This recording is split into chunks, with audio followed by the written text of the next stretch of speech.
I appreciate you, Amanda. God bless you. God bless your family. God bless America. God bless Russia. God bless Europe. God bless Africa. God bless South America. And God bless the whole world. We're giving out blessings on blessings here. Thank you guys so much for joining. So Vladimir Putin and President Donald Trump met today in Helsinki, Finland for a meeting and a press conference. So the press conference was about an hour long or so. My favorite quote, I'm going to start with it, was from President Donald Trump. He said, "I would rather take a political risk in pursuit of peace than to risk peace in the pursuit of politics." I think that's a really amazing quote. And if you really take out all the emotion and the media narrative around this stuff, you will realize, whether you love or hate Trump, that you might disagree with what he does. You might think he's making mistakes policy-wise. You might think a bunch of things, but to be honest, if you really analyze President Trump honestly, he's one of the first politicians or presidents in a while who doesn't have as many special interests, if any special interests. He's not owned by Monsanto. He's not owned by the military-industrial complex. He's not getting riches off of companies and corporations and people to facilitate deals. He already has a lot of money. He was fed up with how the U.S. was acting. So he's not really politicizing a lot of situations that normally are. He's doing what he believes are in the best interest of America, whether you agree with it or not. I think that's a great quote to really sum up what he's doing. And I do want to add, before I tell you what happened in the meeting, before the election, Donald Trump campaigned on trying to get a better relationship with Russia, and Hillary Clinton literally campaigned on World War III. I mean, she said she would start shooting down Russian aircrafts in Syria, where President Trump is talking about getting along with the Russian military. And I'm just going to remind you, from the meeting, Vladimir Putin and Trump explained that between Russia and the United States, we own 90% of the world's nuclear powers. We're the nuclear superpower of the world. 90% of the world's nuclear energy, as far as nuclear bombs and stuff. So if the United States and Russia start a war, it's not going to be a soft war. I mean, if you get to a certain point, we're going to destroy the entire world and destroy our country. So I mean, I know a lot of Green Party and left-leaning progressive type people who actually ended up voting for Trump specifically off his Syria policy. He was anti-regime change, anti-war with Russia, and Hillary Clinton was admittedly pro-regime change and pro-war with Russia. So this, I mean, I used to think that, being a peace-loving hippie that didn't want war, that to me used to be a left-leaning Democrat liberal issue, but now all of a sudden the news has everyone so twisted, they think starting a war, manufacturing a war with, a country who has almost as much, if not more, nuclear superpowers than the United States, or combined they have 90%, makes absolutely no sense. So, that's what happened before the election, admittedly. I mean, it's in the debates. They said it themselves. So they talked about a lot of stuff, and I'm going to get to the juice in a little bit, but they talked about how they're the world's nuclear superpowers. They talked about how Syria is very complex, and they both addressed concerns with humanitarian concerns, getting all the refugees back to Syria, because there was a huge, as you guys might have known in Europe and other places, a huge refugee crisis where Syria, Libya, other countries got displaced, and they all went to Europe and other countries, and it hasn't worked out so well for anybody, for the countries or for Europe. But it's a complex issue, and it was cool to hear both of them talk, because even when I talk, people accuse me of certain things. Oh my God, you're a Zionist, you want this, you want that. But they really talked about Syria honestly, and Putin said, he addressed concerns about Israel, and he said, hey, if Israel wants peace, it's in their best interest to relax in Syria. That's, I'm paraphrasing, but that's basically what he said. He's like, Israel's got to chill out, because if they want peace in Israel, and Trump kind of said the opposite. They disagree there, where Trump is a big fan of Israel, a big ally. Russia's an ally of Israel too, but Trump is like, hey, it's Iran. Iran needs to chill out, and we're going to defend Israel. So it was nice to hear both of them, like a civil disagreement, basically, of Putin saying Israel needs to chill out if we want peace in Syria. Trump saying Iran needs to chill out if we want peace in Syria. So, that was cool to see. It's going to be a compromise. It's a multi-layered issue. I think people are very dishonest when it comes to Syria or Israel or Iran, and they want to paint it black and white, good and bad. And while there's elements of that are true, it is a very multi-layered, complex issue that deals religion, it deals money, it involves multiple countries. So it's not just a black and white issue of they're wrong, they're right. There's a lot of stuff going on. On a positive note, Trump explained that ISIS is almost completely defeated. if you remember, during the Obama administration, ISIS was taking over multiple countries. They taken over Mosul, Iraq, and multiple cities. They had taken over Syria, parts of Damascus, and Aleppo. And now ISIS is almost completely, if not completely, out of Syria, and they're almost 98% or so defeated. So this is a major story that, as a consumer, you could call me names, you can call me a deplorable, you can call me a racist, you can call me all these things that are absolutely not true. But as a consumer, I used to watch CNN, and all they would talk about during the Obama administration was ISIS. That was like the #1 talking point of CNN. ISIS, ISIS, ISIS, ISIS. So it doesn't make me a deplorable. It makes you intellectually and journalistically not honest, dishonest, when that's what you talked about for 8 years. Now ISIS is 98% defeated, and you don't say a peep about it on CNN. You're just hysterically screaming about other things. You think that people don't notice? That's why your ratings are lower than Nickelodeon and HGTV. It's not because everybody's terrible and racist. It's because you guys are so ridiculously dishonest. Nobody voted in your favor, and I watched you for 8 years scream and cry about ISIS, and now the fact that it's 98% defeated, it's almost like you could care less. So, they mentioned that ISIS was defeated. Now on to, they talked about oil. I want to say real quick, they were talking about how they're competitors in oil. Trump said, we're competing with you, but we think that's a good thing. They talked about how Germany's getting a lot of their oil from Russia, and they had conversations about all that stuff. How our tensions between Russia and the U.S. are worse than they've ever been, not because of war, not because of a nuclear standoff, but because of a mainstream media narrative and basically like a deep state operation, or whatever you would like to call it, of people who lost an election and funded their own dossier and made Yahoo articles off of own information that they created to create this whole illusion of Trump-Russia collusion, which there's no factual evidence that it ever happened, to basically sabotage the relationship between the United States and Russia, which, interestingly enough, is what they wanted to do in the first place. They wanted to sabotage relations between the United States and Russia. So they lose the election, and between the media and celebrities and people who are, like Moby, who is admittedly getting told by intelligence communities to post on it. He's like, they told me to post about Russia and Trump. So, they created this whole illusion to basically do what they wanted to do anyway, if they won the election. Very interesting. But I want to get into the juice of this stuff now, too, because Putin made a very, very valid point that everybody should listen to. And I do want to say again before I talk about this, there's no situation, Republican, Democrat, North Korea, Russia, United States, Hillary, Donald Trump, Obama, there's no situation on the planet that it makes sense to not have a conversation. Even if you don't like Putin, or you don't like Russia, or you don't like Iran, or you don't like Israel, we need to have open dialogue with the presidents and the countries to try to at least figure out what's going on. Diplomacy, it's what we've run off of for a while. So it makes absolutely no sense to say, don't talk to Russia, don't talk to North Korea, don't talk to them, because the first step is to talk, and then if it doesn't work, then you go on to further matters. But I can't believe that people have been so brainwashed and so mind-controlled and so, mentally confused that they actually think that sabotaging meetings and stopping people from having conversations and open dialogue and diplomacy is actually a viable solution. It's absolutely embarrassing and pathetic, let alone the fact that it's coming from the left and the liberals. I would think that that would come from maybe the right wing, stubborn conservatives who want war because they love America so much. But lo and behold, it's coming from the left wing and people who have been completely and utterly, duped and brainwashed to a full extent, where they actually believe that not having a relationship with the other country that has the most nuclear weapons is in some way, shape, or form actually a viable solution to have any sort of, that's like a childish thing. It's like, hey, I don't like you, you don't like me.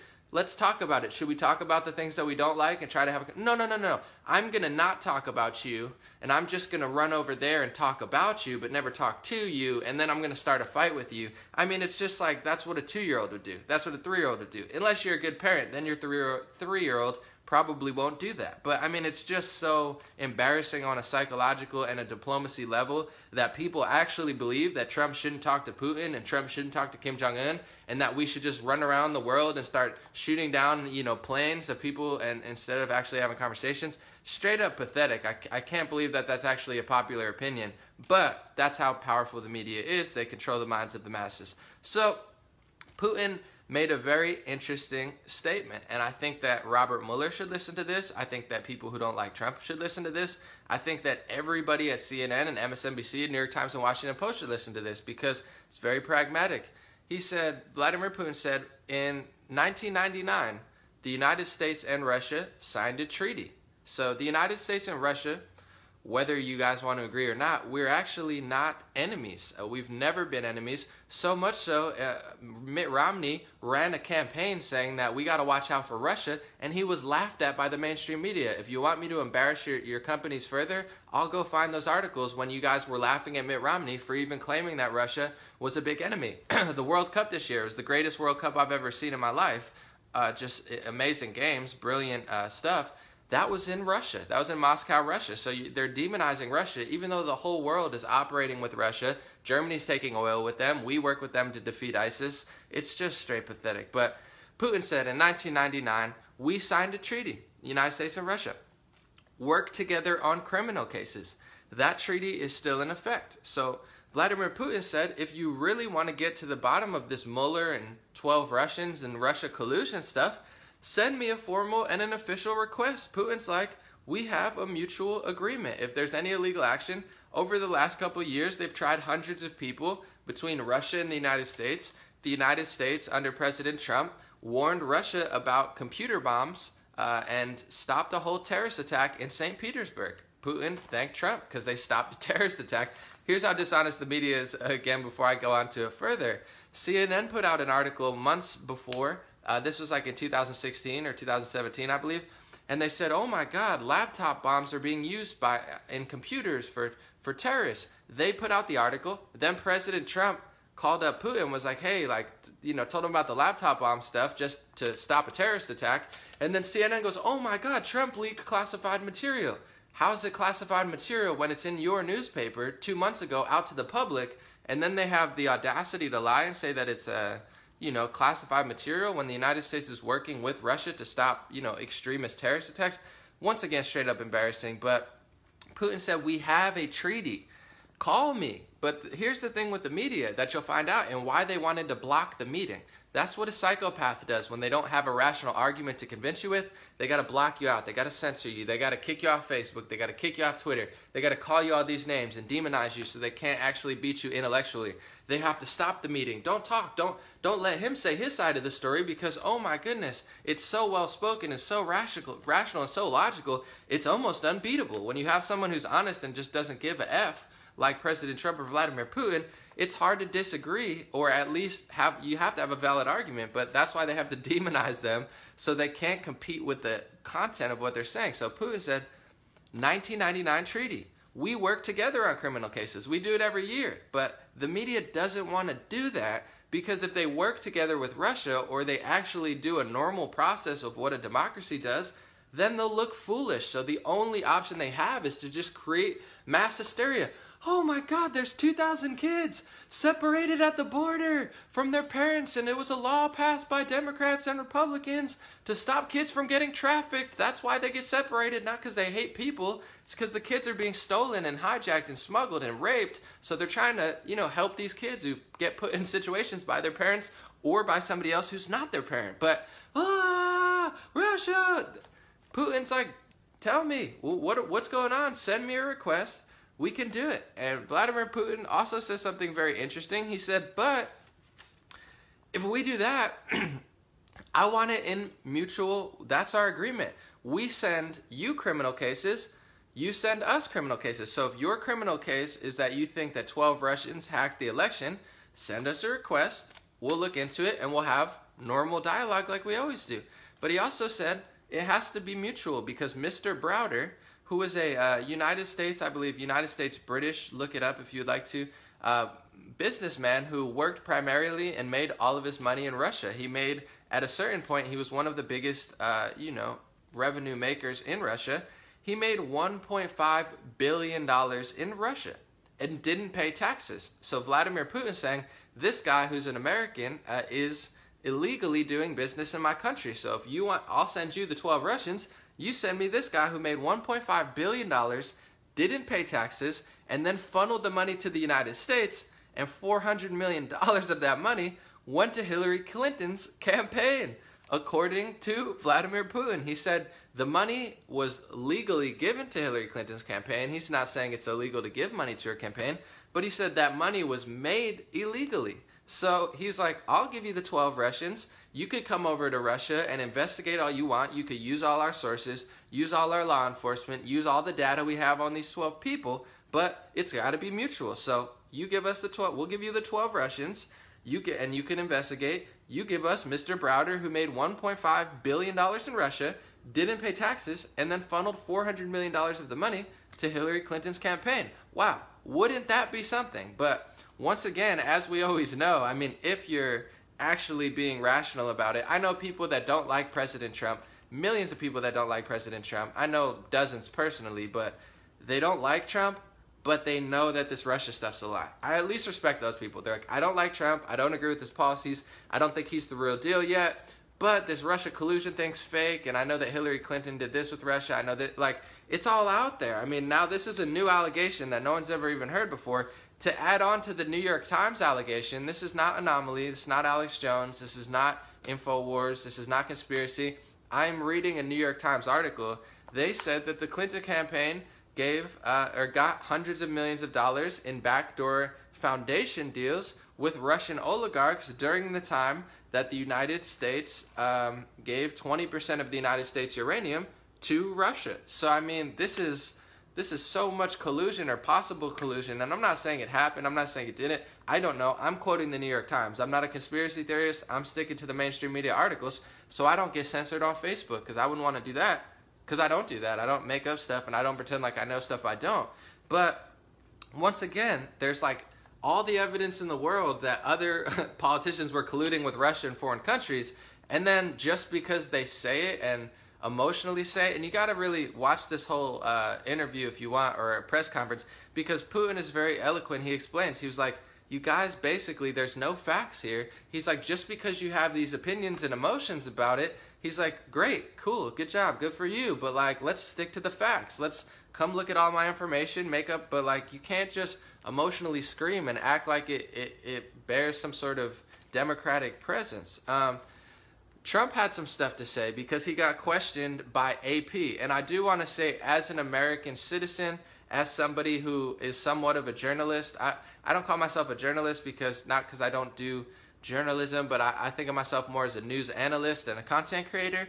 But a journalist from AP asked a question, and it just embarrassed me, to be honest, as an American, because I want to be seen in the world as strong and smart. And when you have like journalists from the United States just looking so goofy and so foolish like this AP journalist did, it just really embarrasses the whole United States. So first of all, he asked a loaded question. He said, President Trump, all intelligence communities said that Trump colluded, or that Russia hacked the election or something like that, but it's not even true. So he started the question, the AP journalist asked a loaded question with a statistic that's not even true. He said all intelligence agencies concluded that Russia interfered with the election.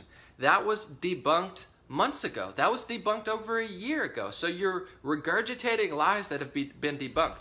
That comes from all intelligence agencies. That whole narrative that has been repeated and lied about hundreds of times, just to be honest and accurate. This is AP, the Associated Press, who has got caught retracting and lying stories multiple times because they can't seem to get their stories straight. The New York Times put out an article saying that 17 intelligence agencies, all the intelligence agencies, said that Russia interfered with the election and interfered with our democracy. After a year of people like this AP radio, or whatever his name is, journalist, repeating it and repeating it and repeating it and repeating it, the New York Times actually retracted that story, issued a retraction, saying that that was never true to begin with. They lied about it and had false information. It was only 4 out of the 17 intelligence agencies. It wasn't all of them. So this AP guy on a world stage in one of the biggest press conferences of the year embarrasses the United States, just further showing people how fake news really is, and why Trump calls them fake news, and why nobody trusts the news, and why polls are showing that 60, 70, 80, 90% of people know that the news is biased and fake. It's because you have an AP journalist on a world stage, supposed to be the cream of the crop, like the Michael Jordan of journalists, out there saying that all intelligence agencies said something that they didn't say. You're repeating a fake story that was retracted a year ago by the news source who claimed it. So it's just straight up pathetic on behalf of all American journalists and news analysts that you would even say that. So he gave Trump a loaded question. Just wanted to get that off my chest because it's completely embarrassing and pathetic that he doesn't know that. So he explained that, and Trump had a very, very valid point that needs to be addressed. He said, okay, I'm down to talk about Russian collusion because Trump loves America. He doesn't want Russia interfering with America, but he says, Putin says very strongly that it never happened. Our intelligence communities, or 4 of them, say that it did happen. But Trump says, I mean, and this is what any rational person would say, I get it. It's not choosing Putin over our own people. That's what they're trying to twist it as. Oh my God, Trump agrees with Putin over his own intelligence communities. Look at the facts. Look at the proof. Trump wants to see the proof. And he said, where is the server? And this is the main point that a lot of people have not been understanding, that even if you don't like Trump, I know a lot of people who don't like Trump, they don't agree with his policies, they don't like him as president, they don't like him as a person, but they know what I'm saying here because they're not complete brainwashed, media, mind-controlled, you know, I wanted to say something mean, but I'm going to say nice, confused individuals with a kind heart. Where are the servers? They know, a lot of people know this stuff. The DNC servers and the Imran Iran servers, they never got investigated by our intelligence communities. So what happened to the server? The DNC said that Russia hacked their servers. Oh my God, Russia hacked us. Russia stole our emails. They did a phishing scam and then they hacked into our servers. And then our intelligence community said, hey, okay, let's look at the servers, or maybe we should look at the servers. And they never gave the servers to our intelligence community. So it's like me saying, hey, somebody broke into my house. And then, can we check to see where they broke in? No. Don't check in. Don't check. I'm going to hire a private investigator to check, and then we'll tell you what we found. That's what they did. I mean, hello. It doesn't matter if somebody called in. It doesn't matter if you love Trump or you hate Trump, you think he's terrible. I mean, this is basic, obvious lying 101, or at least very skeptical. Like, okay, so someone hacked your server, but instead of giving it to like law enforcement officials, you hired a separate investigator to then say that Russia hacked it and then told people that they hacked it, and then no one ever even investigated it themselves. That's what happened. And I do want to say as well, I mean, this stuff is just so obvious. Do I really have to sit here and pretend like we don't know the truth? CrowdStrike was the name of the security firm, or whatever they want to call themselves, the security, you know, business that the DNC gave their servers to. Instead of giving them to the FBI or the intelligence communities, they gave them to CrowdStrike. Who is CrowdStrike? Oh, interestingly enough, CrowdStrike is a multi-billion-dollar organization that received $100 million in funding from Google. Oh, whoa, who would have thought? Google gave CrowdStrike $100 million? What else did Google do? Well, the CEO, or the ex-CEO who recently stepped down, Eric Schmidt of Google and Alphabet Inc., was a Hillary Clinton campaign staff member and literally colluded with the campaign, admittingly, according to Quartz and other, I believe Business Insider had an article, you can correct me on it if I'm wrong, but Alphabet Inc. and Google's subsidiaries, or whatever, they changed their name to not seem like it's Google, whatever their strategy was, they worked with Hillary Clinton's campaign. There's a picture of Eric Schmidt at her campaign rally with a staff badge on. So, oh, isn't that interesting? You have Google, one of the biggest websites in the world, who claims to be bipartisan and fair and equality, working with a campaign, donating $100 million to CrowdStrike, and then CrowdStrike, the security firm, is investigating the servers instead of the U.S. government. Oh, isn't that so interesting? So that's what President Trump is basically saying. Oh, and the 33,000 emails are gone.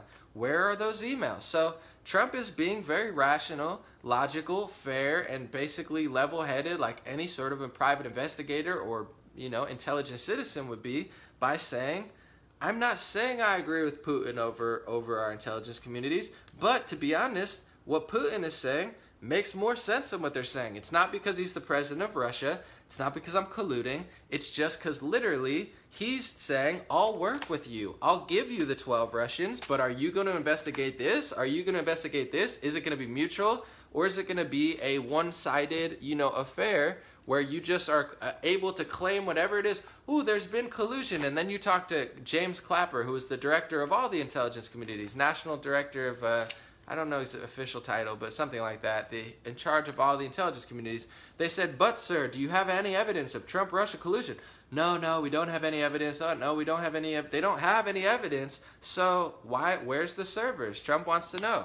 Yeah, I'll believe you once we investigate the servers. But if you say, oh my goodness, Russia hacked the election because we gave our servers to somebody that Google gave $100 million to, and they said that they hacked the servers, but you're not allowed to look at the servers. I mean, it doesn't hold much weight to anybody outside of the realm that people who are punching a Trump beanbag in, you know, the United Kingdom because they're so mind controlled by fake news media. I mean, I don't know any other way to put it. It's just obvious. So it was a great press conference for them to be like, okay, you do that, I'll do that. We look at that server, you look at this. We'll look at that, but what they want to say is, no, we look at this, and then we tell you what the truth is, and if you disagree with us, we're going to kick you off of YouTube.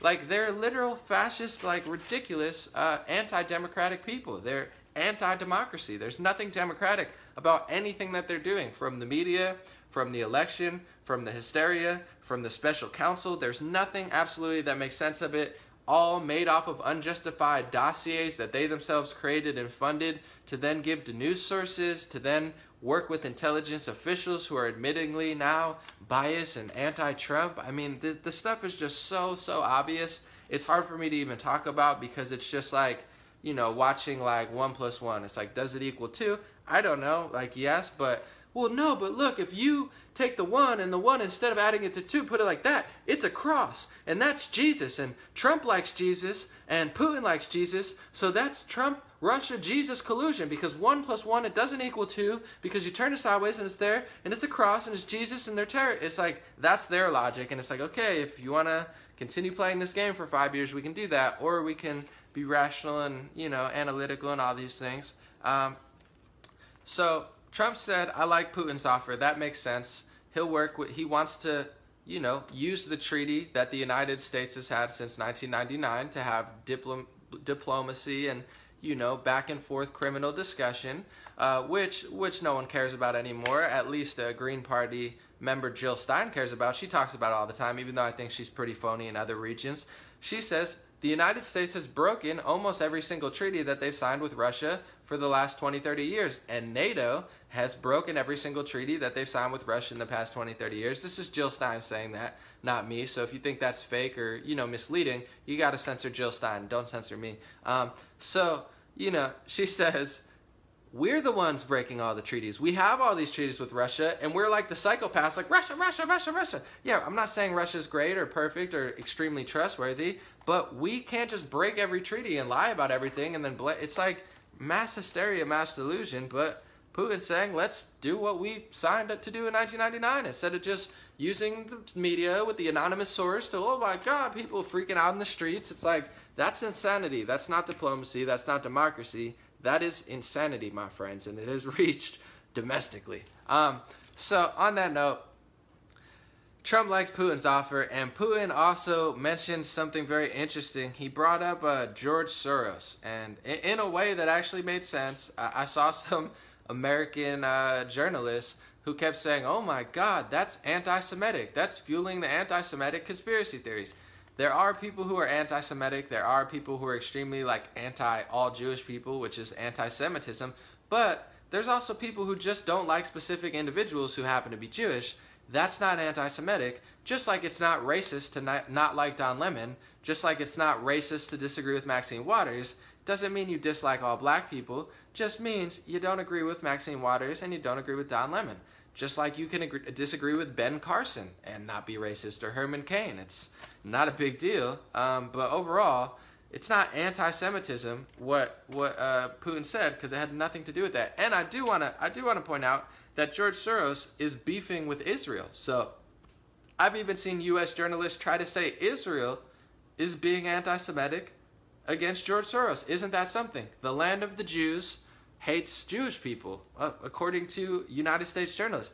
It's so sad because I really do love and care about people, and what United States journalists are doing to the minds of so many people, they're destroying the psychology of so many beautiful people. And you know, the United States, I'm just going to have to say, you're going to have to reap what you sow.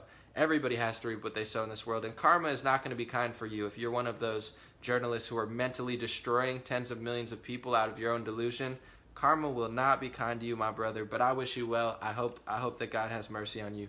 On that note, what Putin said about George Soros was, Putin keeps getting accused of colluding with this organization. I believe Concord, in this instance, he was talking about, and of course, like the psychopathic U.S. journalist, it's like, oh, he was just asking the dumbest questions out of all. It's like the Russian journalists were so intelligent, well-spoken, and had like, but he's trying to say, just because a Russian company or a Russian person does something, that the Russian government is involved with it.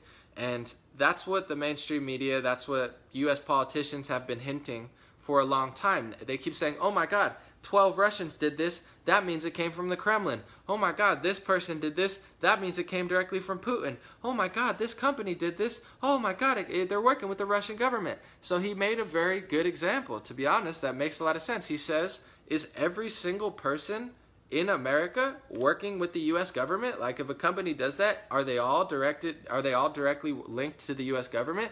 He said, when George Soros does something domestically or internationally, is George Soros representative of the United States? And the obvious answer would be no. In a lot of situations, especially now, not during the Obama administration, I would say, yeah, George Bush was directly, linked to the United States government. But now, everything that George Soros does, whether you love him or hate him, is almost in direct opposition of the United States government. It's in direct opposition of the United States president. So, of course, every Russian person, Vladimir Putin, this is why they don't want the guy to talk. Because if you listen to him, it's like listening to Jordan Peterson or Trump. I'm not saying he's like that next level, but in general, it's like it's hard to disagree with a straight fact and an obvious thing that is like internationally known. Every person is not representative of the government. So he's like, if you accuse me of every company and every person in Russia that does something wrong, that it's directly related to me, then you take responsibility for George Soros. And there's nothing anti-Semitic about it. And I do want to say, George Soros gets a lot of flack because he's a billionaire who's involved in a lot of countries around the world. He made a fortune. This is not, once again, this is not a conspiracy. I'm not making this up. This is directly out of an interview from him. He made a fortune by investing in economies. He'd go over to foreign countries, especially ones with very weak economies and a weak infrastructure, and he'd invest a lot of money, do different things financially, take the money out, make millions of dollars, and then leave the country in ruins. He's left many countries in complete ruins because he invests, takes the money out, and then there's like a complete financial vacuum, and the economy often collapses. And he's admitted, he says, I do it because if I didn't do it, someone else would do it. That's kind of his justification for everything in his life. He says, if I wasn't here doing it, someone else would. And to be honest, I'm not even going to hate on that. It's like, maybe he's right. Maybe if there wasn't him, there'd be someone else just like him doing the same thing. So, but overall, he does this in multiple countries. He's involved funneling billions of dollars to try to overturn the Trump presidency. You see all this hysteria and ramping up stuff. Is every person who's marching a George Soros paid actor? No, of course not. That's a really dumb narrative that a lot of conservatives push all the time. Oh my God, everybody in the streets paid by George Soros. I think that's a lie. You want to talk about conspiracy theories? I do think that's a lie. Everybody that believes that is not paid by George Soros.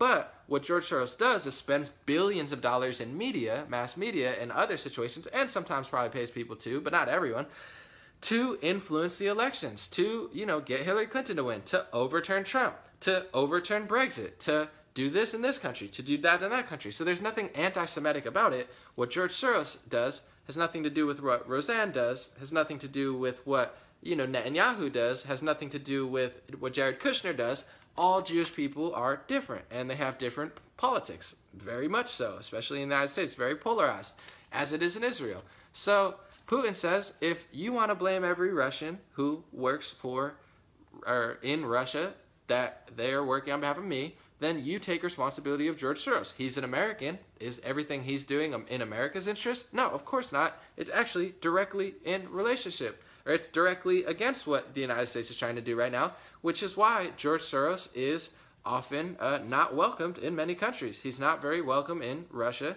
He's not very welcome in Hungary. He's not very welcome in Israel. There's many countries on the planet that are doing campaigns and have posters all about him.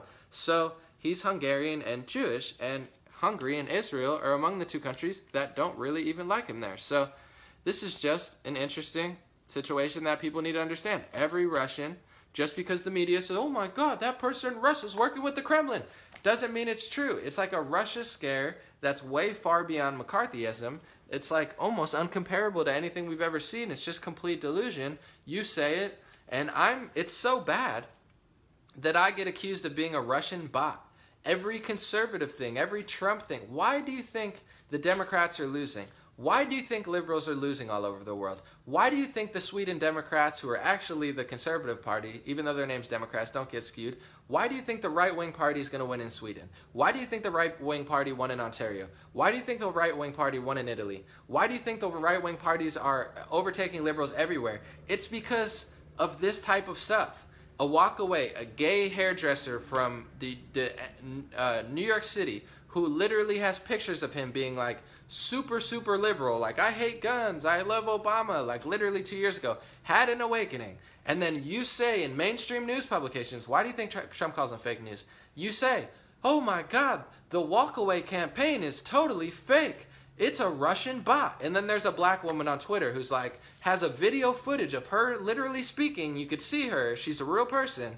Oh no, this is a Russian bot account. There's no way she could be real. I can't even fathom it. I'm anomaly. You're Russian. Oh no, that's a campaign started by Russian program bots. You don't even know what bots do. Not only have you lost all sane people, computer people love Trump. People who work in the internet and work on dark web and deep web and hacking and all this stuff. I'm not saying that's great stuff to do. I have no idea how to do it. But they laugh at you people because they understand programming. They know how to make bots. They know how to do all this stuff. And nothing you're saying matches up with science or physics or reality. So it's like, oh, it's a Russian bot. It's like, it's so stupid. You're losing every crowd. You're losing this crowd. You're losing this crowd. You're losing the anti-war crowd. You're losing the rational crowd.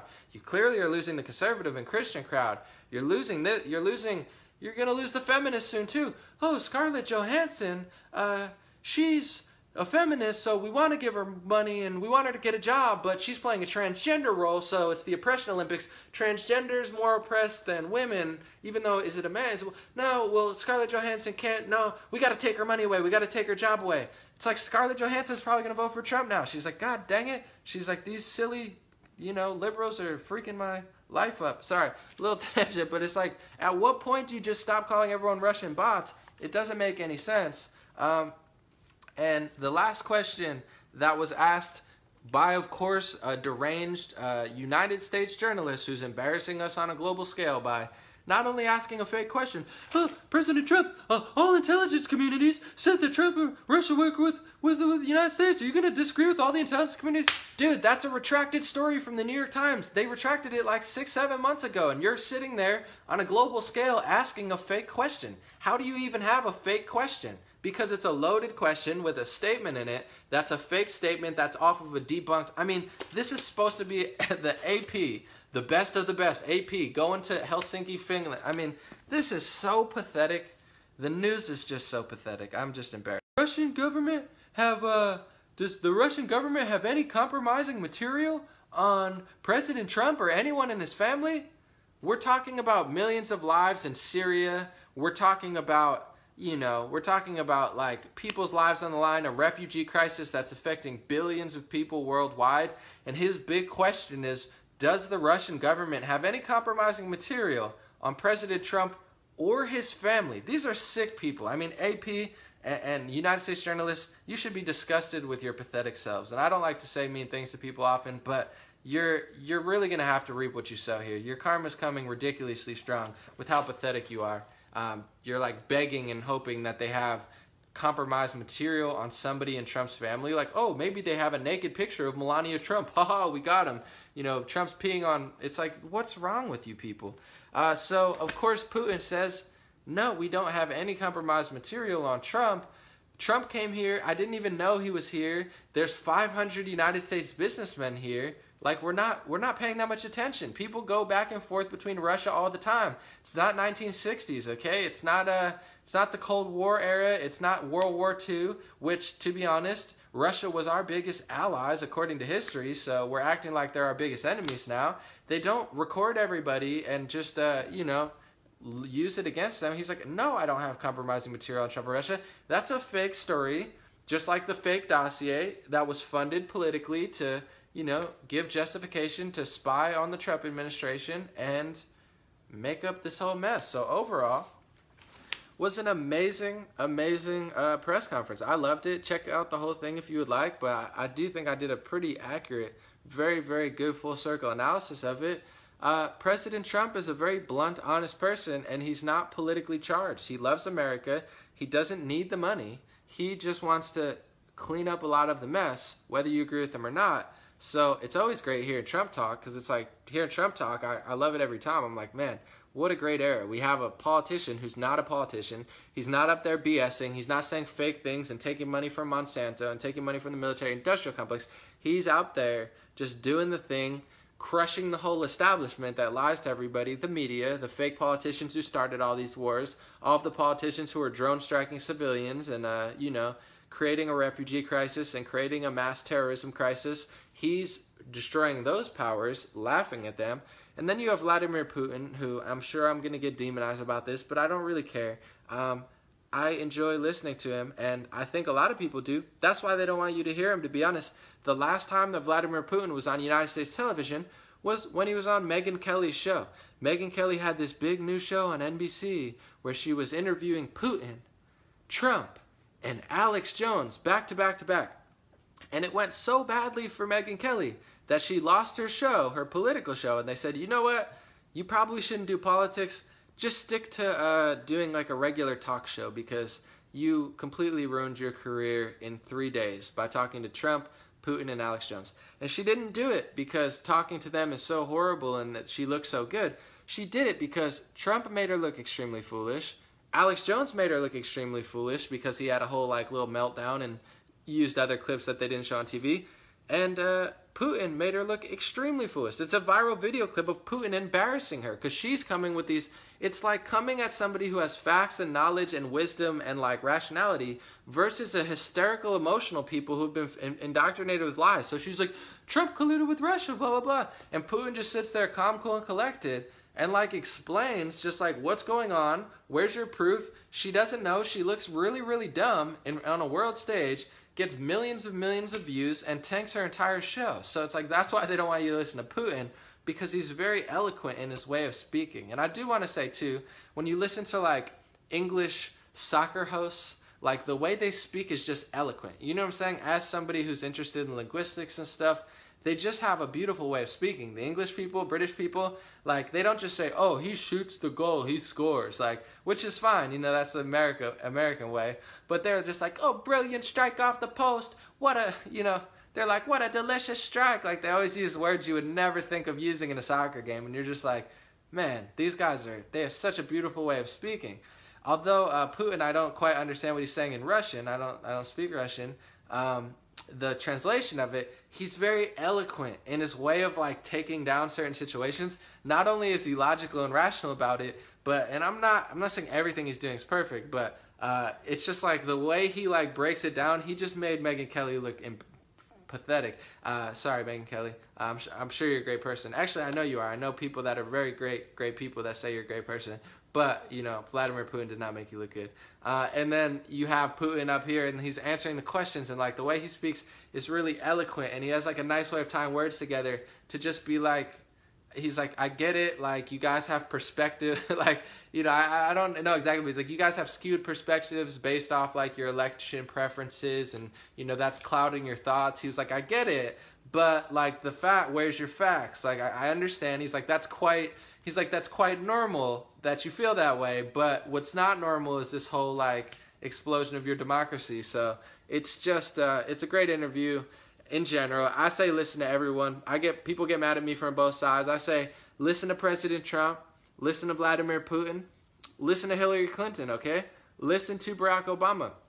Listen to CNN. Listen to MSNBC. Let Kanye be Kanye. You know what I'm saying? Listen to Louis Farrakhan. Let Farrakhan be Farrakhan. Not saying you have to agree with it. Not saying you have to love everything that all of these people say, from Obama to Soros to Trump to Farrakhan to Putin to Kim Jong-un. But that's what it is to be a person who really wants. You can't close somebody out and then expect to have a rational opinion about it or be right. You gotta listen to everyone, consider what they're saying, and then match up what they're saying to what they're saying to what they're saying to what they're saying to what they're saying, and then come to a conclusion on your own. Try to take your emotions about it, try to take your preconceived bias away from it, and hear it from a full scale, and you don't have to like everything that everyone says, but that's how you get to a rational conclusion on who's telling the truth and not. And as a person like that I have no political stake, I've always been left-leaning. If I take a poll today, I'm probably like, you know, a hybrid between like libertarian and like socially very, you know, liberal. But when it comes to what's going on now, it's a no-brainer for me. It's not hard for me to tell who's lying because I have that. It's like when someone talks to me and they say a bunch of stuff, I have that ability where I don't hear what they say, I hear what they mean. And a lot of people don't mean what they say.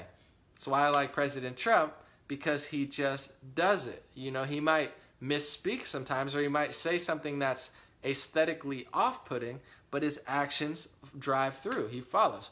Putin, to be honest, when he speaks, he doesn't even try to mince words a lot. I mean, he's eloquent with it, but like, he'll just say, someone said, this is my favorite quote from Putin. He's like a Trump in this way. They were talking about trusting the U.S. and the U.S. trusting Russia, and Putin was like, trust? He was like, who says that I trust the USA or the USA trusts me? He was like, I care about Russia. I stand up for Russia's best interests. Trump cares about the United States. Trump stands up for the United States' best interests. He was like, who's saying anything about trust? Normally you'd have a politician say, oh, we trust them, we trust them. Putin's like, who trusts who? I don't trust him. He doesn't trust me. We don't trust each other even remotely. It's like, we're just looking out for our countries. It's like, I like that. I'd rather that than someone like, oh, yeah. And then they slap you in the back when you're not looking. And that's what a lot of people do. So when a lot of people talk to me, they're like, oh, yeah, I'm so confident. I love myself, blah, blah, blah. Sometimes I'm like, that's what you're saying. But what you mean is like, I'm not, I'm weak, I'm fragile, I'm hurt. You know what I'm saying? I'm confused. I could tell. It's not hard for me to tell through. So when I listen to what the AP says and Washington Post and New York Times and MSNBC and Fox and Trump and Putin, it's not hard for me to tell that the whole Russian narrative is completely, absolutely, ridiculously exaggerated, if not completely fabricated 100%. And I have no stake in Russia. I clearly want to get along with them because we all have nuclear weapons, and I think that's the future. Overall, I trust Trump to be strong enough when it comes to dealing with Russia. You know, I think he's a good enough leader where if Russia does go too far, I still trust Trump over Mueller or anyone else. Like, that's not who I trust personally. But overall, it's like, I get it. Yeah, you've said this. You've had this hysterical. You tried to block the meeting. You tried to not let me hear Putin. You tried to not let me hear Trump. You tried to destroy or create the narrative for me and destroy any sort of objectivity I had. You did it. I get it. You tried every day. You spent billions of dollars during the election. You do it every day. You do it on Twitter every day. You do it on Facebook every day. You pay celebrities to do it every day. You do it on Snapchat. You know, you do it everywhere. You know, you do it in the streets. You make a bunch of anti-Trump signs. You punch things. I get it. Like, you've done all that. That's all your thing. I listen to the other. It's not hard for me to tell who's lying. One is just ridiculously exaggerated and like smashed in your face, which is, to be honest, the definition of propaganda and strategies of people like Joseph Goebbels, minister of Germany's propaganda. I'm not saying it's similar as far as the destruction of it, although if you look at other places in the world, you might say so. But if you look at the actual strategy, that is like classic propaganda strategy. It's not being rational and having conversations, and, you know, it's lying over and over and over and over and over and over again. Repeat it, repeat it, repeat it, repeat it, repeat it, repeat it, repeat it. Repeat the lie until it becomes the truth. Make a lie that is so big that becomes the truth. You know, there's no substance. It's like a giant 100,000, story building that has no foundation. So yeah, it's going to collapse eventually. I mean, whether it's now or tomorrow or in a year or in 2 years and 3 years, maybe it'll take longer, maybe it'll take 5 years or 10 years, or maybe, who knows, but there's no foundation to it. So I get people's emotions are behind it. That's why you need a mass tragedy, and you need a big campaign with kids in cages and all this stuff to get people, because like if people just chill out for a second and actually intake all the information and understand why this is happening, why that, your whole argument collapses, your whole narrative collapses, the whole special counsel collapses, the whole election narrative collapses, the whole media collapses, the whole political establishment collapses. And to be honest, it's happening. The only way to really take it back would be with authenticity, and that's something that they're not interested in doing, because that fake establishment is collapsing all over the world. It's collapsing in Canada. When Justin Trudeau's out, it's going to be a conservative president, and then no one's going to understand why. I'm telling you right now, just like Doug Ford won in Canada, he beat the Liberals so bad, they don't have a party anymore. For the first time in 151 years, they lost official party status. Conservatives are winning in Ontario for the first time in 20 years. The Swedish Democrats, the right-wing party, is about to win in Sweden. They're calling them all these sort of crazy names. Oh my God, you're so racist, you're so bad. Oh, we don't get it. It's because you guys are psychopaths and you don't understand what's going on. They're about to win in Sweden for maybe the first time ever, definitely the first time in 100 years. And Trump's winning here, and he's talking to Putin, and they're going to figure out the Middle East, and it's all going to be okay. We're going to have world peace.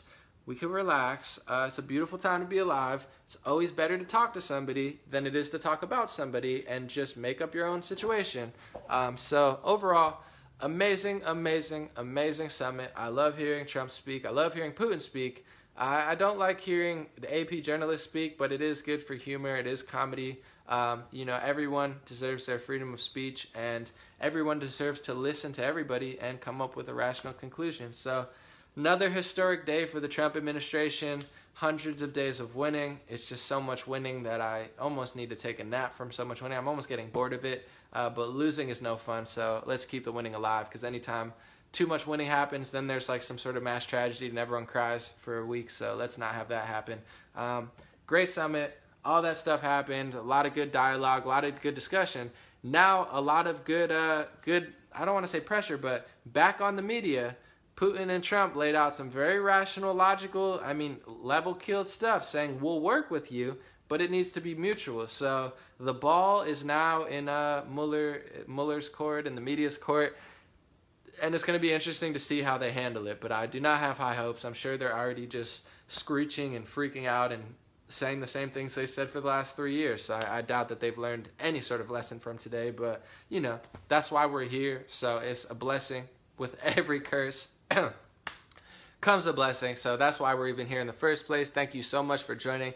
I appreciate you. As always, pinned to the top, if you'd like to support my newscast, I have a Patreon and a donor box. I appreciate everyone so much. You are the sole reason I'm allowed to be here. You are the sole reason that I'm thriving further, and I've been allowed to for at least 6-7 months now do this full time, as opposed to working 3 jobs and doing this on the side. I've been able to focus my full attention. I just got a new light. I got the green screen. I got a lot of great stuff going on. And more importantly, the most important thing that really helps me with the Patreon and donor box is time. That's why I'm a very frugal person. I definitely have fun sometimes, but I don't spend a lot of money, to be honest. But the time to have the money, or the money to have the time to be able to do this, is the thing. Because I have a computer now. I have a cell phone. And, I do like 4, 5, 6, 7 videos a week, a lot more than most people. There's a lot of people that make even more than me that do like 1 video a month. That's good. I'm not mad or anything. But it's like that time is really what's more important. Even then the resources, those are great too. But like the ability to just have enough to be able to take the time to do stuff like this and be able to do it when the time happens, not wait a day and, think like be free. In that element, I will be forever grateful and forever humbled by your support in that means. It's been amazing, and I gotta stay humble, stay down to earth, because just 9 months ago I remember being at work and not being able to leave, but wanting to do a video but having to wait a little bit. Like it's just been such a blessing to be able to do that, and I've worked a long time in my life to get to that point. So I just want to thank you on that note. The donor box and Patreon's at the top. If not, it's all good. Sign up to my free email list. It's 100% free. That doesn't cost anything. And I appreciate your likes, your shares, and the fact that you're here in the first place. That means the world. If you never give a single thing to donor box or Patreon, doesn't matter. Your support in that way is enough. I just say it every time. People are like, oh my God, why is this? It's just consistency. I pin it. I post it everywhere. You know, it's consistent. Not everyone hears every single thing or sees it. That's why I post it every time. I'm not like trying to shove it down people's throats, but if I don't post it every time, kind of like my free email list, I post it like 100 times on picture posts, not to drown it out, but not everyone sees everything. So it's like if I could get 1 or 2 or 3 people every time I post the free email list, then that's how I accumulate. So that's why I do it. I just want to let people know, because sometimes people email me before I leave. I just want to say, people email me and say, oh my God, Anomaly, I'm so sorry, I can't donate. It's like, that's fine. Buy yourself a meal. You know, even if you just buy yourself a bike or something if you want to ride a bike. I don't know. Anyway, I'm not like begging, like, oh my God, you have to do it. Just want to let people know, because I get emails like, I can't do it. I'll do it next month. It's like, if it's that serious, don't do it ever. Just buy something for yourself. I just do it for consistency. If I did it once a month and put it, then I would have to work 3 jobs probably. So thank you guys so much. I appreciate it. Very exciting day. I'll be back later this week, and have a good day.